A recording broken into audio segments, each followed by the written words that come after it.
Hello everyone, কেমন আছো তোমরা? আশা করি ভালোই আছো। আমার নতুন একটা ব্লগে তোমাদের অনেক অনেক ভালোবাসা জানাচ্ছি আর শুভ শারদিয়া।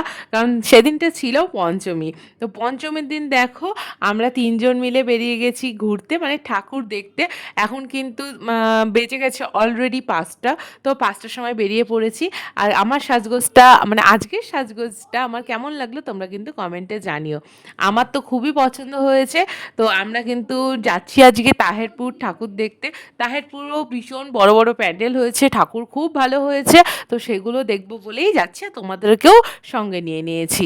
তো চলো যাওয়া যাক। তো রাস্তার মধ্যেই কিন্তু ভালো ভালো প্যান্ডেল হয়েছিল, তো সেগুলোই দেখতে দেখতে যাচ্ছিলাম।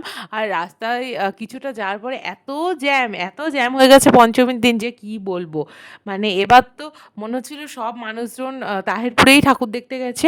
আজকের দিনে এসে যেই জায়গাটা কিন্তু ভাইরাল হচ্ছে, মানে ঠাকুর যেখানে ভালো হয়েছে সেটা তো সবাই ফোনেই জানতে পেরে যায় আজকালকার দিনে। তার জন্য কিন্তু সেখানেই প্রচণ্ড ভিড় হচ্ছে।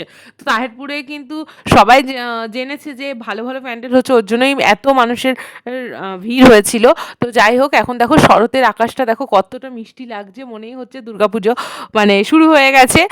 শরতের আকাশ। তো দেখো আমরা কিন্তু গল্প করতে করতে খুব সুন্দরভাবে কিন্তু পৌঁছে গেছি তাহেরপুরে। এই দেখো তাহেরপুরে অলরেডি ঢুকে গেছে। আর এখানকার প্যান্ডেলগুলো সত্যিই খুব সুন্দর ছিল। এটা ঢোকার মোড়েই ছিল। তো ভেতর দিয়ে যেতে পারলে আরও বেশিই ভালো হতো, মানে অনেকটাই কম হাঁটতে হতো জানো তো। তো আমরা তো হাই রোড দিয়ে গেছিলাম, যেহেতু আমরা ওখানকার রাস্তা ঠিকঠাক চিনি না, হাই রোড দিয়ে গেছিলাম, সেহেতু আমাদেরকে অনেকটাই হাঁটতে হয়েছে। তো মানে গাড়িটা নো এন্ট্রি করে দিচ্ছে, গাড়িটা এক জায়গায় রেখে এসে আমাদের অনেকটা ভেতরেই যেতে হচ্ছিল। তো এই দেখো এখন কিন্তু অনেক প্যান্ডেলে কিন্তু ঠাকুর যাচ্ছে, কিন্তু ঠাকুর দেখা তো মহালয়ার পর থেকে শুরু হয়ে গেছে। তো সেমন আমরাও কিন্তু আজ পঞ্চমীর দিন বেরিয়ে পড়েছি। তো তোমাদের সবাইকে জানাচ্ছি শুভ পঞ্চমী।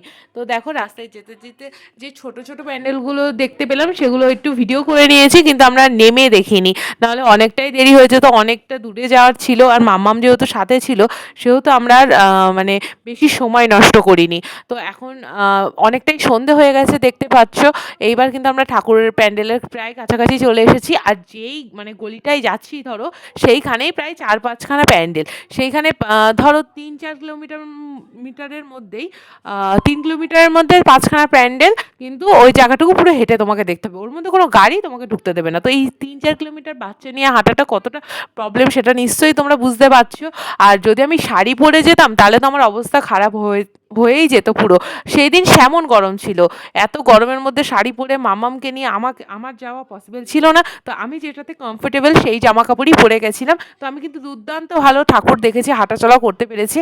আর ঠাকুর দেখতে বেশি মানে অতিরিক্ত সেজেগুজে ঠাকুর দেখা যায় না। আর যাই হোক, ভিডিও করতে চাইলে, ঠাকুর দেখতে মানে যদি চাও তাহলে বেশি সাজাগোজা না করে নিজের কমফোর্টেবল ড্রেস পরে চলে যাও, ভালো ঠাকুর দেখতে পারবে। আর শাড়ি জামা কাপড় পরে মনে হয় যেন নিজের যেটা পাড়ার পুজো সেখানেই থাকি, ভিডিও করি, কিছু খাবার খাই, এরকমভাবেই মজা করি। তো যাই হোক, আবার আসি প্যান্ডেলে। এই ঠাকুরটা কিন্তু আমার খুবই ভালো লেগেছে, এত সুন্দর মায়ের মুখটা যে দেখার মতো লাগছিল। আর এইখানে দেখো এখানে হয়েছিল 4 ধাম। তো এই 4 ধামে তো মানে কি বলবো, এত লাইন পড়েছিল যে লাইন ঠেলে আমাদের ভেতরে যাওয়া সম্ভবই হয়নি। আবার তুমি যদি লাইন না চাইলে 20 টাকা করে পাস আছে, 20 টাকা দিয়ে মানে এক একজনের পাস আছে, সেইটা কিনে নিয়ে তুমি ভেতরে ঢুকতে পারো। তো অনেক মানে বেশিরভাগ প্যান্ডেলেই দেখছি এখন পাসের সিস্টেম হয়ে গেছে, 20 টাকা দিয়ে এক একজনের তুমি পাস কেনো আর ভেতরে ঢুকে পড়ো, কোনো লাইন দিতে হবে না। লাইনগুলো এত স্লো দিচ্ছে, মানে লাইন আর এগোচ্ছেই না, এমন একটা ব্যাপার। তো অনেকেই দেখছি পাস কিনে ভেতরে গিয়ে ঠাকুর দেখছে। তো যাই হোক, আমি আর মাম্মা বাইরে থেকে একটু ভিডিও করে নিলাম এই প্যান্ডেলের। তো চলো আরও আগিয়ে যাই, আরও ওখানে অনেকগুলো ঠাকুর ছিল। শেষ পর্যন্ত মানে আমি তো মাম্মামকে নিয়েছিলাম, এবার তোমাদের দাদাভাইও বেশি মাম্মামকে নিয়েছিল। মানে ও আর হাঁটতে পারছে না, আর এত গরম লাগছিল। তখন বলছে এখান দিয়ে কি টোটো যাবে? আমি এইখান থেকে মানে গাড়ির অবধি যাওয়ার জন্য টোটো বুক করতে চাই। তো ওখানে টোটোগুলো একটাও যাবে না, কারণ নো এন্ট্রি। কি টোটো করেও তো লাভ নেই, সেই হেঁটে হেঁটে আমাদের দেখতে হলো। লাস্টে আর ভালো লাগছিল না, এরকম একটা ব্যাপার। অনেকগুলো ঠাকুর দেখে নিয়েছি। চলো এরপরও আরও ভালো ভালো ঠাকুর আছে, সেগুলোই দেখাবো। কিন্তু এটাই বলবো যে তোমরা যেই জামা কাপড়ে সচ্ছলভাবে হাঁটাচলা করতে পারো সেই রকম পোশাকই পরে ঠাকুর দেখলে তোমাদেরও সুবিধা হবে। আর আর সত্যি কথা বলতে পোশাক নিয়ে কাউকে বিচার করা একদম আমার এটা মানে পছন্দ হয় না। যার যার যেমনটা মন চায় সে সেমন পোশাক পরবে। আজকে ২০২৫ এসে দাঁড়িয়ে যদি পোশাক নিয়ে কথা শুনতে হয় মানুষের থেকে, এর থেকে বোধহয় লজ্জার বেশি কিছু হয় না। ঠিক আছে? যারা যারা বলে তারা এখনও হয়তো পুরোনো দিনেই পড়ে আছে, তো এর থেকে বেশি কিছু বলার নেই। যার যার পোশাক, যার যার সাজগোজ এগুলো তার নিজের রুচি, নিজের আ একদম পার্সোনাল ব্যাপার। ঠিক আছে? এগুলো নিয়ে বেশি কথা বলা না এখনকার দিনে শোভা পায় না। তো যাই হোক চলো আমরা কিন্তু আবার বেরিয়ে পড়েছি ঠাকুর দেখতে। তো এখানে দেখো কত সুন্দর লাইটিং করেছে। প্রতিটা মণ্ডপের সামনে কিন্তু প্রচুর, প্রচুর লাইটিং ছিল। আর এই প্যান্ডেলটা দেখো, এটা কিন্তু করেছে বৃন্দাবনের প্রেম মন্দির।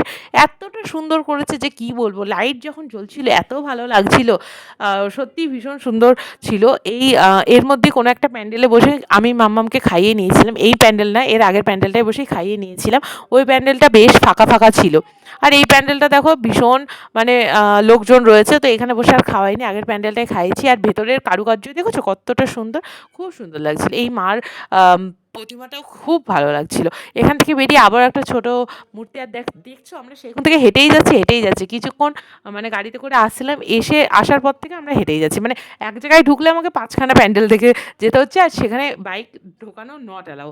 তো এই লাইটিংটা এত ভালো লেগেছে, এত ভালো সেলফি উঠছিল, ভিডিও উঠছিল যে কি বলবো! সবাই তো এখানে দাঁড়িয়ে সেলফি তুলছিল। মানে রীতিমতো এই রাস্তাটায় ভিড় হয়ে গেছিল। তো এখানে একটা আমার বরের বন্ধুর সঙ্গে দেখা হয়েছিল, তো তাদের সঙ্গে একটু গল্প-সল্প হলো। যাই হোক পুজোটা এবার আমার মারাত্মক ভালো কেটেছে, মানে খুব ভালো কেটেছে। যতটা আশা করিনি তার থেকেও ভালো কেটেছে। ঠাকুরের কাছে এটাই প্রার্থনা করি যেন প্রতি বছর আমি এরম মজা করে কাটাতে পারি। ঠাকুরের কাছে এটুকুই প্রার্থনা। আর তোমরা আশা করি এই পুজোটা অনেক মজা করে কাটিয়েছো, কারণ এই পুজোটায় বৃষ্টি হওয়ার কথা ছিল, একদমই বৃষ্টি হয়নি। তো দেখো আমরা কিন্তু ঘুরতে, ঘুরতে এখন শেষ মণ্ডপের দোরগোড়ায় এসে পৌঁছেছি। এই একই মাঠে দুটো পুজো হয়েছে। এই দেখো তোমাদের সামনে একটা দেখাচ্ছি, কতটা বড় দেখেছো প্যান্ডেলটা? এর থেকেও বড় হয়েছে লাস্ট যে ঠাকুরটা, মানে প্যান্ডেলটা দেখাবো। তো এইখানে লাইন দিয়ে আমরা ঠাকুরটা দেখেছিলাম। তো এখানেও ভিড় ছিল। তো এখানকার এই ঝাড়বাতিটা আমার ভীষণ পছন্দ হয়েছে, জাস্ট দেখো তোমরাও। আর এই দেখো ঠাকুরটাও কত ভালো লাগছে। আর যেহেতু পঞ্চমী সেহেতু এখনও কিন্তু পুজো শুরু হয়নি, কাল থেকে ষষ্ঠী। পুজো শুরু হবে ধুমধুমার, সবাই এনজয় করবে। এখানে মাম্মামের জন্য একটা পাখাও কিনে নিয়ে এসেছি, গরম লাগছিল কিন্তু পাখাটা দিয়েও একদমই হাওয়া খেতে দেয়নি। ওই পাখাটা ও হাতে নিয়ে শুধু সারা রাস্তা ঘুরেছে, ও হাওয়া খেতে দেবে না। আর এইখানে প্রচুর বড় মেলা বসেছিল, এই মাঠটায় আমরা শেষ পর্যন্ত এসেছিলাম। আর এখানে পাপড়ি চাট খেয়ে নিচ্ছিলাম। তো এই দেখো মাম্মামকে সাথে নিয়ে আমরা বসে পড়েছি পাপড়ি চাট খেতে। তো চলো আজকের ভিডিওটা তোমাদের কেমন লাগলো জানিও। খুব মজা করেছি ৩ জন মিলে। আর সত্যি কথা বলতে বিয়ের পর থেকে এরকম ভালো পুজো আমি কাটাইনি, এই বছরটা মারাত্মক ভালো কাটিয়েছি তোমাদের বলছি। তো চলো আজকের জন্য ভিডিওটা এখানেই শেষ করছি, আবার আসবো নতুন ভিডিও নিয়ে। টাটা, লাইক করে দিও।